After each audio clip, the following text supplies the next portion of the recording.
Hello hi ನಮಸ್ಕಾರ ಸ್ನೇಹಿತರೆ, government job alert YouTube ಚಾನಲ್ಗೆ ಸ್ವಾಗತ ಸುಸ್ವಾಗತ. ಇವತ್ತು ನಾನು ನಿಮಗೆ DRDO ಕರೆದಿರುವಂತಹ ಪೋಸ್ಟ್ ಬಗ್ಗೆ ತಿಳಿಸ್ಕೊಡಕ್ ಬಂದಿದ್ದೀನಿ ಸ್ನೇಹಿತರೆ. ಓಕೆನಾ. DRDO LRDE ಅಲ್ಲಿ ಕರೆದಿದ್ದಾರೆ ಸ್ನೇಹಿತರೆ, ಜೂನಿಯರ್ ರಿಸರ್ಚ್ ಫೆಲೋಶಿಪ್ಗೆ. ಓಕೆನಾ. ಜೂನಿಯರ್ ರಿಸರ್ಚ್ ಫೆಲೋಶಿಪ್ ಅಂತ ಹೇಳಿದ್ರೆ JRF ಏನ್ ಕರೀತಾರೆ. ಸೊ ಇದ್ರದ್ದು ವಾಕ್ ಇನ್ ಇಂಟರ್ವ್ಯೂ ಇರುತ್ತೆ ಸ್ನೇಹಿತರೆ. ವಾಕ್ ಇನ್ ಇಂಟರ್ವ್ಯೂ ಅಲ್ಲಿ ನೀವು ಅಪ್ಲೈ ಮಾಡ್ಬೇಕಾಗಿರುತ್ತೆ. ಓಕೆನಾ. ನೀವು ಡೈರೆಕ್ಟ್ ಆಗಿ ಇಮೇಲ್ ಮಾಡ್ಬೇಕಾಗಿರುತ್ತೆ ಅವ್ರಿಗೆ. ಒಂದು ಅಪ್ಲಿಕೇಶನ್ ಫಾರ್ಮ್ ಇದೆ. ಅಪ್ಲಿಕೇಶನ್ ಫಾರ್ಮ್ ಡೌನ್ಲೋಡ್ ಮಾಡ್ಕೊಂಡು ಫಿಲ್ ಮಾಡಿ, ಸೊ ಅದನ್ನ ನೀವು ಸ್ಕ್ಯಾನ್ ಮಾಡ್ಕೊಂಡು ಮತ್ತೆ LRDE ಇದು HR ಡಿಪಾರ್ಟ್ಮೆಂಟ್ಗೆ ನೀವು ಮೇಲ್ ಮಾಡ್ಬೇಕಾಗಿರುತ್ತೆ. ಸೊ ಅದರಲ್ಲಿ ನಿಮ್ಗೆ ಏನೇನ್ ಬೇಕು ಅಂತ ಹೇಳಿದ್ರೆ, ನಿಮ್ಗೆ ಗೇಟ್ ಸ್ಕೋರ್ ಮಾಡಿರ್ಬೇಕಾಗಿರುತ್ತೆ ಸ್ನೇಹಿತರೆ. CS, EC, EE ಮತ್ತೆ ME ಇದಿಷ್ಟು ಕರೆದಿದ್ದಾರೆ ಸ್ನೇಹಿತರೆ JRF ಗೋಸ್ಕರ. ಸರಿನಾ. DRDO LRDE ಇದು ಬೆಂಗಳೂರಲ್ಲಿರುವಂತದ್ದು, ಶ್ರೀರಾಮ ನಗರ ಹತ್ರ ಇದೆ. ಓಕೆನಾ. LRDE ನೋಡಿ, LRDE ಮೇನ್ಲಿ ಎಲೆಕ್ಟ್ರಾನಿಕ್ಸ್ ಅಲ್ಲಿ ಡೀಲ್ ಮಾಡುತ್ತೆ. ಸೊ ಎಲೆಕ್ಟ್ರಾನಿಕ್ಸ್ ರೆಡಾರ್ ಗಳನ್ನ ಡೆವಲಪ್ ಮಾಡ್ತಾ ಇರೋದು ಸ್ನೇಹಿತರೆ. ಎಲೆಕ್ಟ್ರಾನಿಕ್ಸ್ ಅಂಡ್ ಕಮ್ಯುನಿಕೇಶನ್ಸ್ ಅಲ್ಲಿ 3 ವೇಕೆನ್ಸಿಗಳನ್ನ ಕರೆದಿದ್ದಾರೆ. ಫ್ಯೂಚರ್ ಅಲ್ಲಿ 2 ಅಂತ ಕೊಟ್ಟಿದ್ದಾರೆ. ಟೋಟಲ್ 5 ವೇಕೆನ್ಸಿ ಆಗಬಹುದು. ಸೊ BE ಎಲೆಕ್ಟ್ರಾನಿಕ್ಸ್ ಅಲ್ಲಿ ಮುಗಿಸಿರ್ಬೇಕಾಗಿರುತ್ತೆ, ಗೇಟ್ ಸ್ಕೋರ್ ಆಗಿರ್ಬೇಕಾಗಿರುತ್ತೆ, ಅಥವಾ ME ಅಥವಾ MTech ಮಾಡಿರ್ಬೇಕು. ಓಕೆನಾ ಸ್ನೇಹಿತರೆ. ಅದ ನಂತರ ಕಂಪ್ಯೂಟರ್ ಸೈನ್ಸ್ ಇಂಜಿನಿಯರ್ ಆಗಿದ್ರೆ ಕೂಡ ಅವ್ರಿಗೆ 2 ಪೋಸ್ಟ್ ಟೋಟಲ್. ಸೊ ಅವರು ಕೂಡ ಗೇಟ್ ನ ಪಾಸ್ ಆಗಿರ್ಬೇಕು. ಗೇಟ್ ಸ್ಕೋರ್ ಎಷ್ಟಿರ್ಬೇಕು ಅಂತ ಇಲ್ಲ ಸ್ನೇಹಿತರೆ, ಜಸ್ಟ್ ಗೇಟ್ ನ ಪಾಸ್ ಆಗಿದ್ರೆ ಸಾಕು, ಇದಕ್ಕೆ ನೀವು ಅಪ್ಲೈ ಮಾಡಬಹುದಾಗಿರುತ್ತೆ. ಎಲೆಕ್ಟ್ರಿಕಲ್ ಇಂಜಿನಿಯರಿಂಗ್ ಗೆ ಕೂಡ ಕರೆದಿದ್ದಾರೆ 2 ಪೋಸ್ಟ್.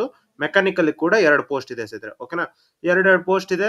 ಅದಾದ ನಂತರ ಎಲೆಕ್ಟ್ರಾನಿಕ್ಸ್ ಅಂಡ್ ಕಮ್ಯುನಿಕೇಶನ್ಸ್ ಗೆ 5 ಪೋಸ್ಟ್ ಇದೆ ಟೋಟಲ್. ಓಕೆನಾ.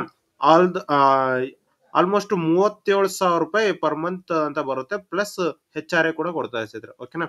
ಟೋಟಲ್ ಆಲ್ಮೋಸ್ಟ್ ನಿಮ್ಗೆ 45 ಗಂಟ ಬರುತ್ತೆ. ಓಕೆನಾ. ಟೆನ್ಯೂರ್ ಬಂದು ನಿಮ್ಗೆ ಫಸ್ಟ್ 2 ಇಯರ್ಸ್ ಇರುತ್ತೆ. ಆಮೇಲೆ ನಿಮ್ಮ ಪರ್ಫಾರ್ಮೆನ್ಸ್ ಬೇಸ್ಡ್ ಮೇಲೆ ನಿಮ್ಗೆ 4 ಇಯರ್ಸ್ ವರೆಗೂ ಮತ್ತೆ ಎಕ್ಸ್ಟೆಂಡ್ ಮಾಡಬಹುದಾಗಿರುತ್ತೆ. ಟೋಟಲ್ 6 ಇಯರ್ಸ್ ವರೆಗೂ ನೀವು ಕೆಲಸ ಮಾಡಬಹುದಾಗಿರುತ್ತೆ, JRF ಅಂಡ್ SRF ಆಗಿ. ಓಕೆನಾ. ಏಜ್ ಲಿಮಿಟ್ ಬಂದು 28 ಮ್ಯಾಕ್ಸಿಮಮ್ ಇರುತ್ತೆ. ನವೆಂಬರ್ 1ನೇ ತಾರೀಕು ಒಳಗಡೆಗೆ 28 ವರ್ಷ ಒಳಗಡೆ ಇರ್ಬೇಕಾಗಿರುತ್ತೆ ಸಿದ್ರೆ. ಓಕೆನಾ. ಏಜ್ ರಿಲ್ಯಾಕ್ಸೇಷನ್ಸ್ ಕೂಡ ಇದೆ SC ST OBC ಪ್ರಕಾರ. ಅದ ನಂತರ ಇಂಡಿಯನ್ ನ್ಯಾಷನಲ್ ಆಗಿರ್ಬೇಕಾಗಿರುತ್ತೆ. LRD ಅಲ್ಲಿ ವಾಕ್ ಇನ್ ಇಂಟರ್ವ್ಯೂ ಇರುತ್ತೆ. ಯಾವತ್ತಿರುತ್ತೆ ಅಂತ ಹೇಳಿದ್ರೆ ನೋಡಿ, EC ಗೆ 12th ಡಿಸೆಂಬರ್ ಇರುತ್ತೆ, CSE ಗೆ 13th ಡಿಸೆಂಬರ್ ಇರುತ್ತೆ ಸ್ನೇಹಿತರೆ. CSE, EE and ME. ಓಕೆನಾ. ವಿನ್ಯೂ ಬಂದು ನಿಮ್ಗೆ LRDE ನೋಡಿ, LRDE DRDO township, CV Raman Nagar, Bangalore 93. ಓಕೆನಾ. ರಿಪೋರ್ಟಿಂಗ್ ಟೈಮ್ ಎಷ್ಟು ಅಂತಂದ್ರೆ 8:30 to 9:30 ಅಲ್ಲಿ ನೀವು ಬರ್ಬೇಕಾಗಿರುತ್ತೆ. ಲೇಟ್ ಕಮರ್ಸ್ಗೆ ಪರ್ಮಿಟ್ ಇರೋದಿಲ್ಲ ಅಂತ ಹೇಳ್ಬಿಟ್ಟು ಕೊಟ್ಟಿದ್ದಾರೆ. ಡಾಕ್ಯುಮೆಂಟ್ಸ್ ಇದಕ್ಕೆ ಏನೇನ್ ಬೇಕು ಅಂತ ಹೇಳಿದ್ರೆ, ಒರಿಜಿನಲ್ ಮಾಸ್ ಕಾರ್ಡ್ಸ್ ಬೇಕಾಗಿರುತ್ತೆ. ಓಕೆನಾ. ಅದಾದ ನಂತರ ಅಪ್ಲಿಕೇಶನ್ ಫಾರ್ಮ್ ಫಿಲ್ ಮಾಡಿದ್ರಲ್ಲ ಅದು, ಅದಾದ ನಂತರ government ID proof, PAN, Aadhaar, passport ಇದು. ಓಕೆನಾ. ಎಲ್ಲಾದ್ರದ್ದು ಕಾಪಿ, ಸೆಲ್ಫ್ ಕಾಪಿ ಇರ್ಬೇಕಾಗಿರುತ್ತೆ. ಆಮೇಲೆ ಪ್ರಾಜೆಕ್ಟ್ ಮಾಡಿರ್ತಾರಲ್ಲ, ಫೈನಲ್ ಇಯರ್ ಪ್ರಾಜೆಕ್ಟ್, ಅದ್ರದ್ದು ರಿಪೋರ್ಟ್ ತಗೊಂಡ್ಬರ್ಬೇಕಾಗಿರುತ್ತೆ. ಓಕೆನಾ. ಇಂಗ್ಲಿಷ್ ಅಲ್ಲಿ ಇರ್ಬೇಕಾಗಿರುತ್ತೆ.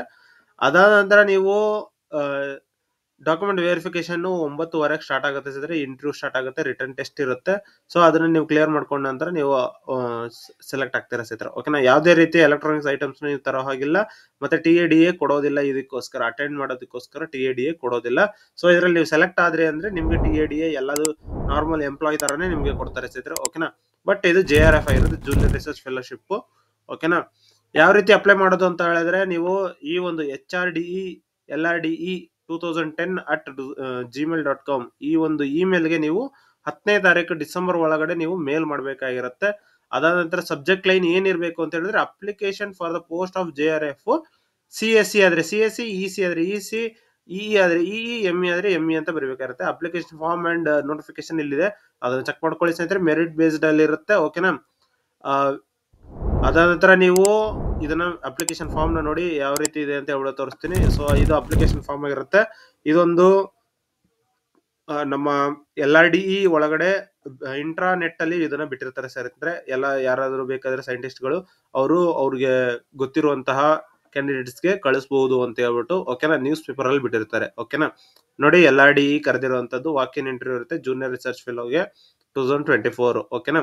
ಅದಾನಂತರ ನೋಡಿ, EC, CSE, EE ಮತ್ತೆ ME total 37,000 rupees per month ಕೊಡ್ತಾರೆ ಸ್ನೇಹಿತರೆ. ಏಜ್ ಲಿಮಿಟ್ 28 ಇದೆ. So 2 years extendable up to 4 years. ಓಕೆನಾ. ಫಸ್ಟ್ 2 years ಇನಿಷಿಯಲ್ ಪೀರಿಯಡ್ ಇರುತ್ತೆ, ಅದ ನಂತರ 4 years ಎಕ್ಸ್ಟೆಂಡ್ ಮಾಡಬಹುದು. ಟೋಟಲ್ 6 years ವರೆಗೂ ನೀವು ಇಲ್ಲಿ ವರ್ಕ್ ಮಾಡಬಹುದಾಗಿರುತ್ತೆ. ಫುಲ್ ನಿಮಗೆ ರೆಡಾರ್ ಬಗ್ಗೆ ಫುಲ್ ನಾಲೆಜ್ ಸಿಗುತ್ತೆ ಸ್ನೇಹಿತರೆ. ಇದೊಂದು ತುಂಬಾ ಒಳ್ಳೆಯ ಅವಕಾಶ, ನೀವು ಅಪ್ಲೈ ಮಾಡ್ಕೊಳ್ಳಿ. ಓಕೆನಾ. ಡಿಸೆಂಬರ್ 10ನೇ ತಾರೀಕು ಒಳಗಡೆ ನೀವು ಇಮೇಲ್ ಮಾಡ್ಬೇಕಾಗಿರುತ್ತೆ. HRDE HRD LRD2010@gmail.com ಓಕೆನಾ. ನೀವು ಬಂದು ನಿಮ್ಗೆ LRD ಇರುತ್ತೆ, ಬೆಂಗಳೂರಲ್ಲಿ ಇರುತ್ತೆ. ಓಕೆನಾ. ಅದಾದ ನಂತರ ನೀವು ಇಲ್ಲೇ ಉಳ್ಕೋಬೇಕಾಗಿರುತ್ತೆ, ಡೈಲಿ ಆಫೀಸಿಗೆ ಬರ್ಬೇಕಾಗಿರುತ್ತೆ. ಓಕೆನಾ. ಯಾವ್ದು ನಿಮ್ಗೆ ಡಾಕ್ಯುಮೆಂಟ್ಸ್ ಬೇಕು ಅಂತ ಹೇಳ್ಬಿಟ್ಟು ಈಗಾಗಲೇ ತಿಳಿಸ್ಕೊಟ್ಟಿದೀನಿ. ಸೊ ಅದೇ ಮತ್ತೆ ಇಲ್ಲಿ ಇರೋದು. ಮತ್ತೆ ಜನರಲ್ ಇನ್ಸ್ಟ್ರಕ್ಷನ್ ಇದೆ, ಯಾವುದೇ ರೀತಿ ನಿಮ್ಗೆ TADA ಕೊಡೋದಿಲ್ಲ, ಮತ್ತೆ ಯಾವುದೇ ರೀತಿಯ ನೀವು ಎಲೆಕ್ಟ್ರಾನಿಕ್ಸ್ ಐಟಮ್ಸ್ನೆಲ್ಲ ಒಳಗಡೆ ತರೋ ಹಾಗಿಲ್ಲ. ಮತ್ತೆ ನೀವು ಸೆಕ್ಯೂರಿಟಿ ಪ್ರೈವಸಿನ ನೀವು ಮೇಂಟೈನ್ ಮಾಡ್ಬೇಕಾಗಿರುತ್ತೆ. ಓಕೆನಾ ಸ್ನೇಹಿತರೆ. ಇದು DRDO ಡಿಫೆನ್ಸ್ ಆರ್ಗನೈಸೇಷನ್ ಆಗಿರೋದ್ರಿಂದ ನೀವು ಇದನ್ನ ಮೇಂಟೈನ್ ಮಾಡ್ಬೇಕಾಗುತ್ತೆ. ನಿಮ್ಗೆ ಏನಾದ್ರು ಡೌಟ್ಸ್ ಇತ್ತು ಅಂದ್ರೆ ಈ ಒಂದು ಫೋನ್ ನಂಬರ್ಗೆ ನೀವು ಕಾಲ್ ಮಾಡಿ ಕಾಂಟ್ಯಾಕ್ಟ್ ಮಾಡ್ಕೋಬಹುದು ಸ್ನೇಹಿತರೆ. Working hours 8 Monday to Friday ಇರುತ್ತೆ ಸ್ನೇಹಿತರೆ. 2 to 4 ಅಲ್ಲಿ ನೀವು ಕಾಲ್ ಮಾಡ್ಬಿಟ್ಟು ಕೇಳಬಹುದಾಗಿರುತ್ತೆ. ಓಕೆನಾ. ಅದಾದ ನಂತರ ನಿಮ್ಗೆ ಅಪ್ಲಿಕೇಶನ್ ಫಾರ್ಮ್ ಹೇಗಿರುತ್ತೆ ಅಂತ ಹೇಳಿದ್ರೆ, ಇದೊಂದು ಅಪ್ಲಿಕೇಶನ್ ಫಾರ್ಮ್ ಇದೆ ನೋಡಿ ಸ್ನೇಹಿತರೆ. ಈ ಒಂದು ಅಪ್ಲಿಕೇಶನ್ ಫಾರ್ಮ್ ನ ಫಿಲ್ ಮಾಡಿ ನಿಮ್ಗೆ ಡಾಕ್ಯುಮೆಂಟ್ಸ್ ಯಾವ್ದು ಬೇಕು ಅಂತ ಹೇಳ್ಬಿಟ್ಟು ಫುಲ್ ಡೀಟೇಲ್ ಆಗಿ ಕೊಟ್ಟಿದ್ದಾರೆ. ಸೊ ಈ ಒಂದು ಡೀಟೇಲ್ಸ್ ನ ನೀವು ಚೆಕ್ ಮಾಡ್ಕೊಂಡು ಅಪ್ಲೈ ಮಾಡ್ತಾ ಹೋಗ್ಬೇಕಾಗುತ್ತೆ.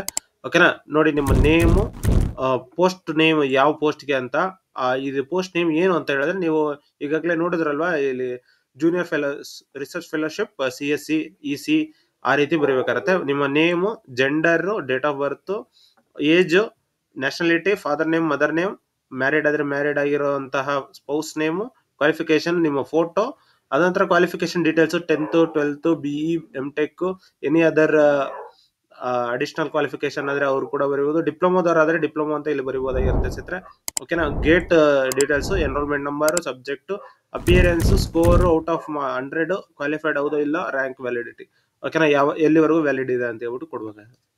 ಎಕ್ಸ್ಪೀರಿಯನ್ಸ್ ಏನಾದ್ರು ಇತ್ತು ಅಂದ್ರೆ ನೀವು ಯಾವ ಪೋಸ್ಟ್, ಎಂಪ್ಲಾಯರ್ ನೇಮ್ ಮತ್ತೆ ಅಡ್ರೆಸ್, ಪೀರಿಯಡ್ ಫ್ರಮ್ ಟು, ಆಮೇಲೆ nature of work, salary drawn, ಎಷ್ಟು ಸ್ಯಾಲರಿ ತಗೊಳ್ತಾ ಇದ್ರಿ ಈಗಾಗಲೇ ನೀವೇನಾದ್ರೂ ಕೆಲಸ ಮಾಡಿದ್ರೆ. ಓಕೆನಾ ಸ್ನೇಹಿತರೆ. ಅದಾದ ನಂತರ ನೀವು email ID, permanent address, correspondent address, SC ST OBC ex service man ಆಗಿದ್ರೆ ಅದು, ಅದಾದ ನಂತರ ನಿಮ್ಮ ಸಿಗ್ನೇಚರ್ ಬರೆದು ಇದಿಷ್ಟು ಡಾಕ್ಯುಮೆಂಟ್ಸ್ ನೀವು ತಗೊಂಡು ನೀವು ಬರ್ಬೇಕಾಗಿರುತ್ತೆ. ಓಕೆನಾ. ಇದಿಷ್ಟು ಈ ಒಂದು ವಿಡಿಯೋದಲ್ಲಿ ತಿಳಿಸ್ಕೊಟ್ಟಿದ್ದೀನಿ. ಈ ವಿಡಿಯೋ ಇಷ್ಟ ಆದ್ರೆ ಲೈಕ್ ಮಾಡಿ, ಶೇರ್ ಮಾಡಿ, ಹಾಗೆ ಸಬ್ಸ್ಕ್ರೈಬ್ ಮಾಡ್ಕೊಳ್ಳಿ ಸ್ನೇಹಿತರೆ. ಓಕೆನಾ. ಅದಾದ ನಂತರ ನೀವು ಬೇಕು ಅಂತಂದ್ರೆ ನಮ್ಮ ವಾಟ್ಸ್ಆಪ್ ಗ್ರೂಪಿಗೆ ಕೂಡ ಜಾಯ್ನ್ ಆಗ್ಬೋದು, ಟೆಲಿಗ್ರಾಮ್ ಗ್ರೂಪ್ ಕೂಡ ಇದೆ, ಜಾಯ್ನ್ ಆಗ್ಬೋದು ಸ್ನೇಹಿತರೆ. ಹಾಗೆ ನೀವು ಇನ್ನಷ್ಟು ಲೇಟೆಸ್ಟ್ ಅಪ್ಡೇಟ್ಸ್ ಬೇಕು ಅಂತಂದ್ರೆ ಟೆಲಿಗ್ರಾಮ್ ಗ್ರೂಪ್ ಮತ್ತೆ ವಾಟ್ಸ್ಆಪ್ ಗ್ರೂಪಿಗೆ ಜಾಯ್ನ್ ಆಗಿ. ಸೊ ಅದರಲ್ಲಿ ನಿಮಗೆ ಲೇಟೆಸ್ಟ್ ಅಪ್ಡೇಟ್ ಸಿಗ್ತಾ ಇರುತ್ತೆ ಸ್ನೇಹಿತರೆ. ಓಕೆನಾ.